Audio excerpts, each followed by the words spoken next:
Magandang araw my friends and followers, Karils. Ito, magluluto tayo ng putsero na karaniwang kasama lagi sa mga handaan na hindi mawawala. Ang masarap na putsero. Yan. Nilagyan na ng oyster sauce. Yan. Ang pasarap. Ang sarap niyan. Asukal. May sahog na asukal. Kaya pala matamis-tamis yan. Malinamnam. Yan. Yung putsero ng Batangas. Lahat ng handa ay naroon. Mapakasalan, binyagan, dasalan. Ayaw, nilagay na ang masarap na repolyo. Yan. Tuloy ang halo. Yan. Tunay na napakasarap na rin. Ang sahog niyan ay repolyo, saging, carrots, ano pa,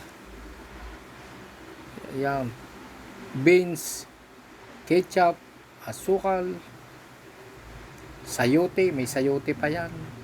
So, masarap dyan yung pinirito saging. Yan ang masarap. Talagang itinatago hindi agad mailagay. At dadamputin ang piniritong saging. Talagang mauubos. Ayan, may sa putsero na may pag nailagay na yan na masarap din talaga. Ayan, ang putsero. Kahit saan ko ay hindi mawawala ang putsero. Ayan, nilagay na rin ang bell pepper, siling pula na para lalo lumasa. Ayaw.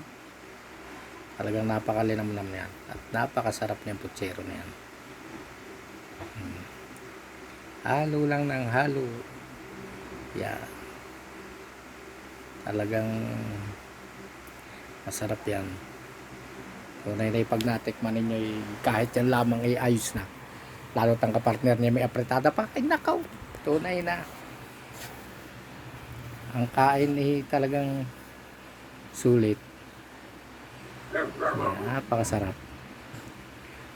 Yan. Maya gayang klase hahanguin na yan. Ayaw. Nilagyan pa ng keso. Sa English ay cheese. Ayun. Talaga namang iner-air na ng iner-air. Ay talagang malinamnam yan. Putsero na yan. Talagang pagkain na ako na talagang kahit bahaw ay malalantakan pa. Natikman yung putsero na yan. Ay napakasarap. Ay yung kesong-keso na lang na yun tunay na. Malasang malasa. Ayan, malapit na kung maluto yan, malapit na ang hanguin. Yan ang putsero, kapartner niya yung niluto kaninang adobo.